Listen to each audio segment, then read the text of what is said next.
Roberto, é um prazer enorme estar com você novamente, com todo o público que nos ouve, e falar sobre psicologia. O que é a personalidade? Personalidade é um tema muito caro à psicologia. Eu diria que a personalidade é a expressão do psiquismo da pessoa, ou seja, de como que ela age no mundo. O psiquismo, ele depende dos traços que a pessoa tem, tanto de temperamento quanto de caráter. A cara que essa pessoa se apresenta ao mundo é a sua personalidade, que vai ter essas influências, né? Do que é orgânico, do que é definitivo e também do que é adquirido com a aprendizagem. Personalidade é uma palavra que vem de persona, que em grego é máscara. Então, assim, é a máscara com a qual a gente se apresenta ao mundo, ou seja, é como as pessoas nos veem, é como a gente se comporta, é a expressão daquilo que está dentro de nós, seja endógeno, aquilo que é natural na gente por uma base orgânica, tanto adquirido por uma aprendizagem ético-cultural. E a personalidade depende de quê? Quais são os fatores que interferem na expressão do psiquismo? São os dois componentes da personalidade, são o temperamento e o caráter. O temperamento é o nosso tempero, é como cada pessoa é, são aqueles traços que definem a essência da pessoa de forma inata, de forma dada. A pessoa pode ser mais tímida ou mais expansiva, pode ser uma pessoa mais introvertida ou mais extrovertida. Quer dizer, são traços que não dependem da aprendizagem. Você pode ter 2 filhos na mesma família, às vezes 2 gêmeos, e um ser completamente diferente do outro, porque é aquela parte da personalidade herdada. O segundo componente, né, depois do temperamento, é o caráter. O caráter, ele é adquirido. Então, todos nós nascemos sem caráter. Nascemos amorais, nascemos sem uma cara. A palavra caráter vem de caractere, que é uma palavrinha que ficou muito comum na mídia digital, porque quando você escreve um texto, você mede o tamanho do texto pelo número de caracteres, com espaço, sem espaço. E na imprensa, o caractere era as letras ou símbolos que se colocava numa máquina, sujava de tinta e prensava no papel para gerar um jornal, para gerar a imprensa, né? Ele era prensado. Então o caractere é aquilo que é prensado no sujeito. Então, no primeiro momento, a gente recebe essas impressões do ambiente e que vão sendo impressas no nosso caráter. Então, o primeiro caráter nosso é impresso. Ele é um caráter que vem, né, do ambiente. À medida que a gente adquire a nossa reflexão, a nossa capacidade de pensar, aí a gente vai selecionando os caracteres que a gente quer dentro da gente e vai jogando fora os que a gente não quer. E formando um caráter próprio. No primeiro momento, apenas numa base prática, sem ainda questionar os valores sociais. Na adolescência, questionando inclusive os valores sociais, graças à aquisição da abstração, que vem com a adolescência. E na vida adulta, a pessoa tem um caráter maduro, ou seja, próprio, mas bem formado. Já é um caráter da pessoa que ela escolheu.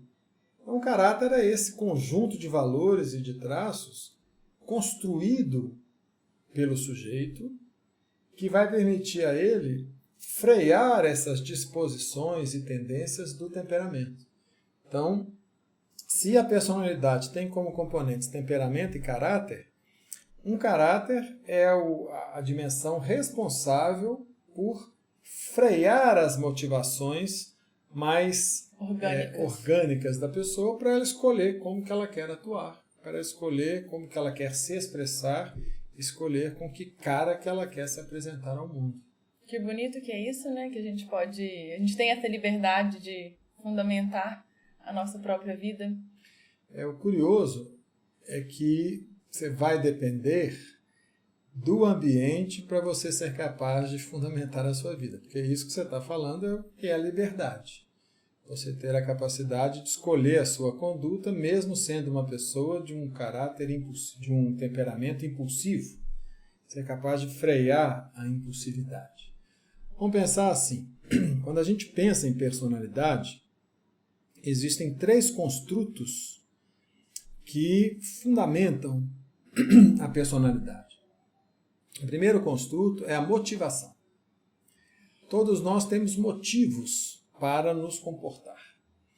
O primeiro motivo é sobreviver. Mas temos outras motivações, tanto orgânicas quanto psicossociais, ou seja, aquelas motivações que são nossas, mas têm a ver com o relacionamento que a gente tem com as pessoas. À medida que a gente vai formando o caráter, nós vamos ter condição de controlar essas motivações. Ou seja por um controle de fora para dentro, seja por um controle interno, por meio do seu pensamento, você pode frear a sua vontade de falar e preferir ficar calado. Você pode frear a sua vontade de ir ao banheiro e adiar essa satisfação por alguns momentos. Você pode frear o seu sono e falar assim, não vou dormir porque eu tenho que estudar. Você pode frear a sua impulsividade e ter controle disso. Uma criança bem condicionada, bem educada com hífen, ou seja, uma criança comportada, ela é uma criança que, de alguma maneira, tem o controle das suas motivações. Agora, a organização do controle das motivações é a forma que o indivíduo inventa para justificar o porquê que ela controla. Então, por exemplo, comer é uma motivação orgânica, alimentar-se. Eu posso controlar minha vontade de comer porque eu morro de medo dos outros me chamarem de gordo. Então é um controle, um medo de não ser aceito. E eu posso ter esse controle porque eu quero ter saúde. Então, quando eu organizo o controle, quanto maior a minha maturidade e a minha moralidade, quanto mais elevada a minha compreensão do que vale para mim, mais eu vou saber o porquê do controle da motivação.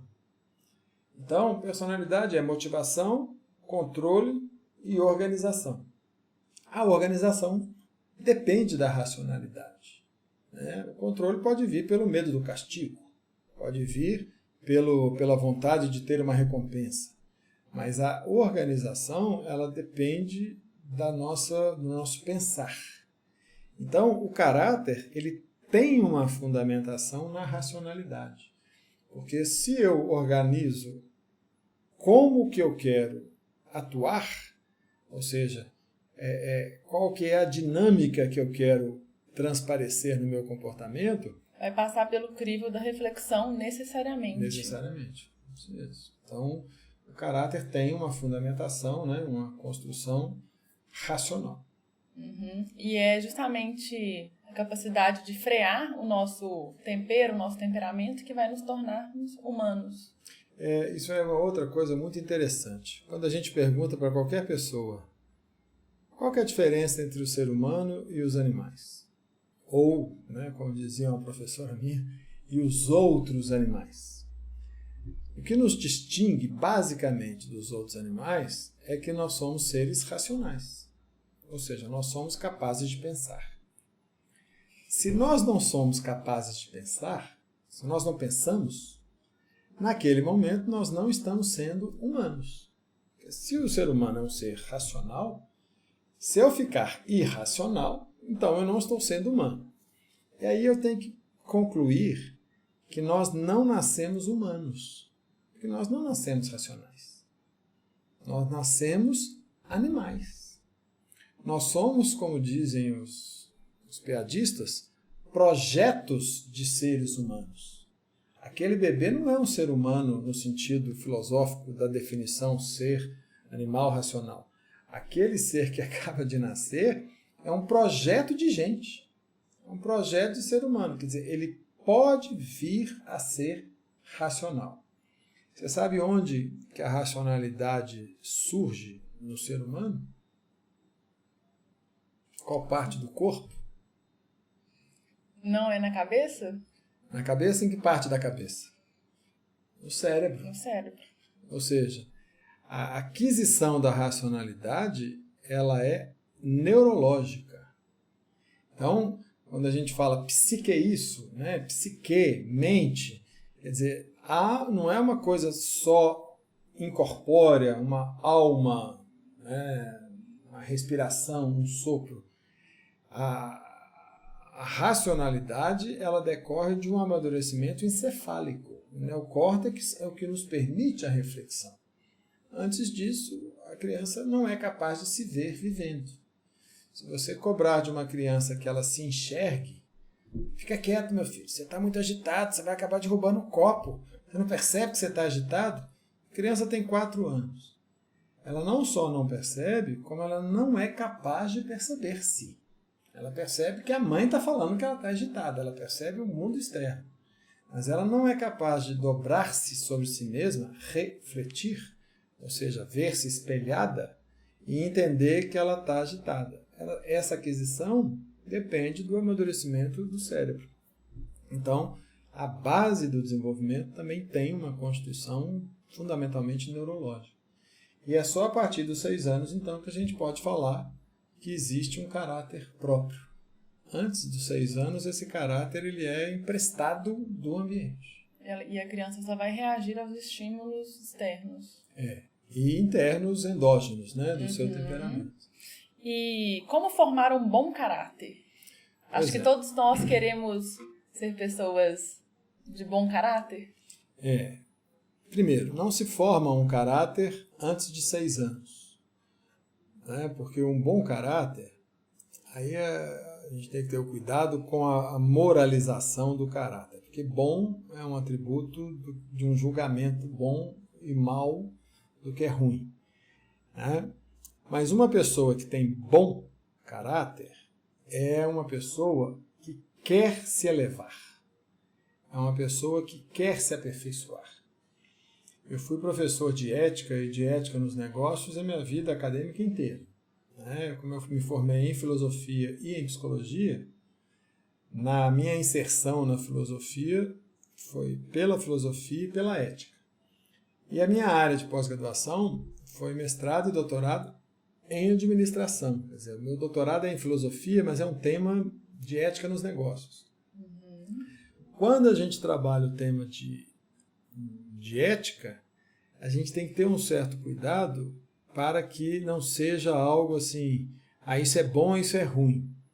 Ética é uma reflexão sobre o que é bom. Então, não necessariamente você vai dizer que a pessoa, para ser ética, ela tem que ter um comportamento A ou B ou C, porque existem diferentes éticas. Então, um bom caráter é um caráter ético, embora existam diferentes concepções de éticas. Mas quando a gente fala no caráter próprio, é um caráter que a pessoa escolheu o que ela considera que é valor para ela. Ou seja, é uma concepção de autonomia moral. Ou seja, em vez de eu seguir a cabeça do outro, eu sigo a minha própria cabeça. Entendi. E então um indivíduo sem caráter seria o quê? Todos nós nascemos sem caráter. Né? Mas uma pessoa adulta sem caráter. Se você imaginasse a metáfora de que o caráter é uma letrinha suja de tinta que você põe no papel e imprime no papel uma letra, a pessoa amoral, ou seja, uma pessoa imune à formação do caráter, é aquela pessoa que, por mais que você tente apertar a máquina de escrever e sair a tinta no papel, a folha sai em branco. É como se fosse uma impressora que não tivesse tinta. Então não adianta você colocar ali vários caracteres, porque a folha vai sair sempre branca. Então, Isso é o que se define na psiquiatria de psicopatia. É uma imunidade da pessoa a essa ação educativa do ambiente. Por mais que você tente imprimir na pessoa os caracteres, não cola, não mancha. Assim, a pessoa é imune a essa aprendizagem. Isso Então, vem do temperamento dela. Não do temperamento, mas vamos dizer assim, é orgânico. Uhum. Né? É uma característica que tem a ver com os lobos frontais, quer dizer, característica do funcionamento cerebral que impede o discernimento entre o que é bom e o que é ruim, impede, a pessoa não tem empatia, ela não tem o sentimento do que é correto. Então ela não vai ser capaz de perceber o outro como um ser humano. Ela pensa o outro como útil ou não para os objetivos que ela tem. Uhum. Então não há um sentimento do que é certo. Tá? Agora, a psicopatia é mais rara, né? Essa psicopatia da pessoa não ter caráter. A questão é que o caráter pode ser mal formado. Então nós temos que educar. Se a pessoa não tiver um ambiente adequado para ela exercer a sua racionalidade, ou seja, para pensar corretamente no sentido lógico, ela não vai formar um bom caráter. Porque, como nós afirmamos antes, a racionalidade é fundamental para que a pessoa construa a organização do controle das suas motivações, para que ela construa o seu caráter. Então, se eu pensar errado, por exemplo, se eu pensar que o mundo tem que gostar de mim e toda a minha conduta for para que o mundo me aprove, eu estou raciocinando errado na base, porque o mundo não tem que gostar da gente. As pessoas são livres para gostar ou não. Então, eu achar que o mundo tem que gostar não é um raciocínio lógico, não é racional. Então, o caráter ele tem que ter fundamentos reais que correspondam, né, aos seus pensamentos. Não tem jeito de você pensar errado e construir um caráter bom. Quando você pensa correto, logicamente, com premissas razoáveis, e com a própria cabeça, você constrói o seu caráter. Eu construo o meu. E cada um constrói aquele caráter que ela considera que vai ser suficiente ou adequada para ela buscar no mundo o que ela precisa para se realizar. Entendi. Ficou bem claro, então, que não vale a pena a gente falar bom caráter ou mau caráter, porque ele é algo subjetivo, que a gente cria de acordo com o que a gente pensa. E a nossa atuação no mundo, ela tem que estar de acordo com o nosso pensamento para que eu esteja sendo feliz e tendo um caráter adequado? Não, existe bom caráter e existe mau caráter, né? Uma pessoa que tem bom caráter é uma pessoa que quer se elevar. Como eu estava falando aí do ponto de vista ético, o que é ser ético? Foi isso que eu falei e me perdi na hora que eu não concluí essa parte. Ético não é você ser perfeito. Ser ético é você ter a disposição, a elevação de querer se aperfeiçoar. Então, por exemplo, eu não sou perfeito, eu posso errar. Mas eu tenho uma disposição ética de corrigir meu erro imediatamente. Né? De aprender com aquele erro e de não repeti-lo. Né? Falhei, está falhado e não se falha mais nisso. Ou seja, não vou repetir aquele erro que eu aprendi. Mas virão outros, porque eu sou humano. Uhum. Mas a disposição de aperfeiçoamento, de melhoramento, ela é presente numa pessoa que quer ser ética. Isso é o bom caráter. O mau caráter, ele não quer ter este trabalho. O mau caráter é a pessoa que prefere o atalho para fugir do trabalho. Ela vê vantagem. Ela vê vantagem em não trabalhar. Ou seja, ela quer fugir da responsabilidade que a vida lhe confere. Qual que é aquela frase? Se o preguiçoso soubesse da vantagem de ser honesto... Vamos parafrasear essa frase. Se o preguiçoso soubesse a vantagem dele trabalhar, ele trabalharia nem que fosse para ficar livre do trabalho e curtir a preguiça. Ou seja, você corrige o caráter quando você percebe que a melhor forma de ficar livre do trabalho é trabalhando. A melhor forma de ter bom relacionamento é zelar pelo relacionamento.